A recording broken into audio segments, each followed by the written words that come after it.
மற்றவர்கள் வருவார்கள் போவார்கள், ஆனால் நிரந்தரமாக இருக்கிறது திகாவும் திராவிட முன்னேற்ற கழகம் தான் என்று சொன்னார்கள். எனவே அதுதான் உண்மை.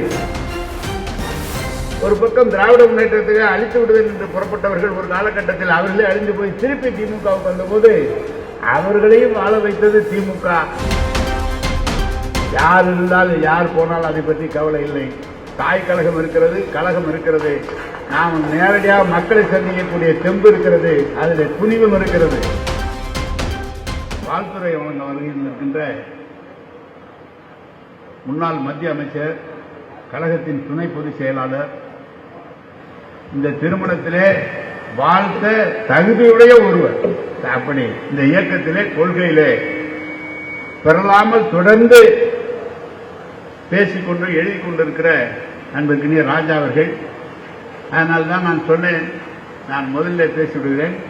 மிக சிறந்த பேச்சாளர். பாராளுமன்றத்தில் பேசினாலும் சரி, பொது வழியிலே கூட்டத்திலே பேசினாலும் சரி, எதற்கும் அஞ்சாமல் பேசுகிற ஒரு துணிச்சலான கொள்கை ரீதியான ராஜா அவர்கள் வந்திருக்கிறார்கள். ஆனால் தான் நான் முன்னால் இருந்து பேசுகிறேன் என்று சொன்னேன். எனவே அவங்க திருமணத்தை ஏற்பாடு பண்ண சொன்னாங்க. ஒன்று கொஞ்சமாக குலதெய்வம் கோயிலுக்காக போகலாமான்னு நான் கேட்டாங்கன்னு சொன்னாங்க. நான் கோயிலுக்கு போறேன். அந்த ராஜா ஆசிரியர் என்ன சொல்றாரோ அதை அப்படியே கேட்கிறாரு ராஜா. எனவே அவர் இதில் வாழ்த்துறை ஆசிரியருக்கு முன்னால் பேசுகிறார். நன்றா இருக்கும் என்ற காரணத்தால் தான் வந்தேன். இந்த திருமணத்தில் பத்திரிகை கொடுக்க அருள்மொழி வழக்கறிஞர் சொன்னார்கள், நேரு பேர் போட்டிருக்கீங்களே, வருவாரான்னு ஆசிரியர் கேட்டாருன்னா, நிச்சயமா ஆசிரியர் சொன்னா நான் வந்துடுறேன் அப்படின்னு சொல்லி வந்தேன். 1989 அமைச்சர் நான். என்னுடைய அறையில் முதல் வாழ்த்து தெரிவித்தவர் அருள்மொழி அவர்கள் தான். அவருடைய குழந்தை அவரும் என்பவரோட சின்ன வயசு. 89 ஒரு நாள் அல்ல, மிக சிறந்த முறையில் அந்த அமைச்சர் ரூம்லே வாழ்த்தி எங்களோடு அளவலாவியவர் அருள்மொழி அவர்கள். எனவே அவருடைய பேச்சை கேட்க வேண்டும் என்று சொன்னால், ஒரு சிறந்த விரிவுரையாளர் பேசினால் எப்படி சரியாக இருக்குமோ அப்படி கூட்டத்தில் பேசுகிற போதும் சரி, தலைவர் கலைஞர் அவர்களோடு இருந்து பேசுகிற போதும் சரி, இன்றைக்கு தளபதி அவர்களோடு இருந்து பேசுகிற போதும் சரி, அருள்மொழி பேசுகிறார் என்று சொன்னால் அதில் அமைதியாக இருந்து கேட்பவர்கள் அதிகமாகும். அந்த அளவிற்கு மிக சிறந்த கொள்கை பற்றாளர். அவர் இல்லத்தில் நடைபெறுகிற விழாவிலே நாங்கள் கலந்து கொள்வதிலே மிகப்பெரிய எங்களுக்கு மகிழ்ச்சி. அதுவும் சேலம், நான் கிட்டத்தட்ட 1 வருஷம் 1.5 வருஷம் ஆச்சு இங்கே சிவலிங்கம் இருக்கிறார் மாவட்ட செயலாளர், சேலம் நகர செயலாளர் இருக்கிறார்கள், சேலம் நகர செயலாளர், ஆத்தூர் நகர செயலாளர் இருக்கிறார். எல்லாத்தையும் விட கூடுதலாக முதலிலே வாழ்த்துறை வழங்கியவர் 103 வயதாகி இருந்து வாழ்த்துறை வழங்கி இந்த மணமக்களை வாழ்த்துவரை நினைத்தால் இந்த எங்களுக்கு பெரிய மகிழ்ச்சி. அவரோடு அமர்ந்திருப்பதே எங்களுக்கு பெரிய மகிழ்ச்சி. மலர்வழி வந்திருக்கிறார், தருண் வந்திருக்கிறார், நம்முடைய சுரேஷ் வந்திருக்கிறார். எல்லாம் இந்த திருமணத்திலே கலந்து கொள்ள திராவிட முன்னேற்ற கழகத்தின் சார்பாக வந்திருக்கிறார்கள்.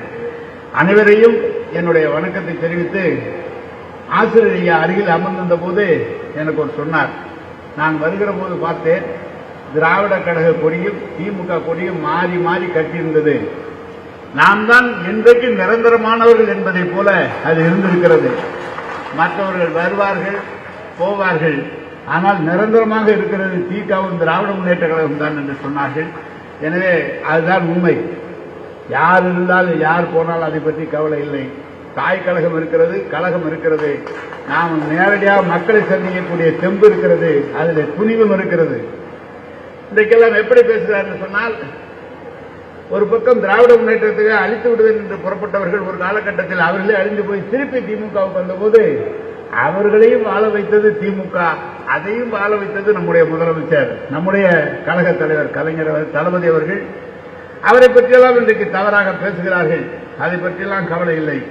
யார் தன்னை பற்றி தவறாக பேசி வேலையிலே சென்றாலும் கூட அவர்களுக்கும் சேர்ந்து வாழ வைக்கிற ஒரு இயக்கம் திராவிட முன்னேற்ற கழகம் அவருடைய தலைவர் தளபதி. எனவே அவர் வழியிலே இருந்து நாங்கள் செயல்பட்டுக் கொண்டிருக்கிறோம். எதுவரையினும் தலைவருடைய என்ன சொல்கிறாரோ அந்த கட்டளை ஏற்று செயல்படுவோம். திராவிட முன்னேற்ற கழகம் முழுக்கவும் அப்படித்தான் செயல்படுவோம். எனவே ஆசிரியர் அவர்கள் இந்த திருமணத்தை தலைமையேற்று நடத்துவது எங்களுக்கு பெரிய மகிழ்ச்சி. மணமக்கள் வாழ்க, மணமக்கள் வாழ்க, மணமக்கள் வாழ்க என்று சொல்லி நம்முடைய திராவிட முன்னேற்ற கழகத்தினுடைய தலைவர் தளபதி அவர்கள் மணமக்களை வாழ்த்தி வாழ்த்துறை வழங்கியிருக்கிறார்கள். ராஜா அவர்கள் என்னிடம் சொல்லி படிக்க சொல்லியிருக்கிறார்கள். திரு இளவழகன், திருமதி கண்ணகி இணையரின் அன்பு மகன் திருநெறி செல்வன் ஆஇ தமிழர் தலைவர் MBA அவர்களுக்கும், திரு பே ராஜசேகர் திருமதி குமாரி இணையரின் அன்பு மகள் திருநெறி செல்வி பிரியா BA அவர்களுக்கும் 13/6/2006 அன்று சேலம் அம்மாப்பேட்டையில் அமைந்துள்ள கொங்கு வேளாளர் திருமண மண்டபத்தில் தாய் கழகமாம் திராவிட கழகத்தின் தலைவர் ஆசிரியர் ஐயா அவர்கள் தலைமையில் வாழ்க்கை இணை ஏற்பு விழா நடைபெறும் இனிய செய்தினை திராவிட கழக பிரச்சார செயலாளரும் திரு இளவழகன் அவர்களின் தங்கையுமான திருமதி அருள்மொழி அவர்கள் வாயிலாக அறிந்து மகிழ்ந்தேன். நமது இயக்கத்தின் குடும்பத்தில் நடைபெறும் இந்த சுயமரியாதை திருமணம் என்பது எனது இல்லத்தில் நடைபெறும் விழா. இல்லற வாழ்க்கை பயணத்தில் அடியெடுத்து வைக்கும் மணமக்கள் எல்லா வளமும் பெற்று திகழ்ந்திட என் அன்பு வாழ்த்துக்கள். சமுதாயத்தில் நாம் காண விரும்பும் சமத்துவம் இல்லறத்திலும் இருக்க வேண்டும். தந்தை பெரியார் நமக்கு ஊட்டியுள்ள பகுத்தறிவு உணர்வும் சுயமரியாதை உணர்வும் மணமக்களது வாழ்க்கையை வழிநடத்தட்டும். இங்கனம் மு.க. ஸ்டாலின். வணக்கம்.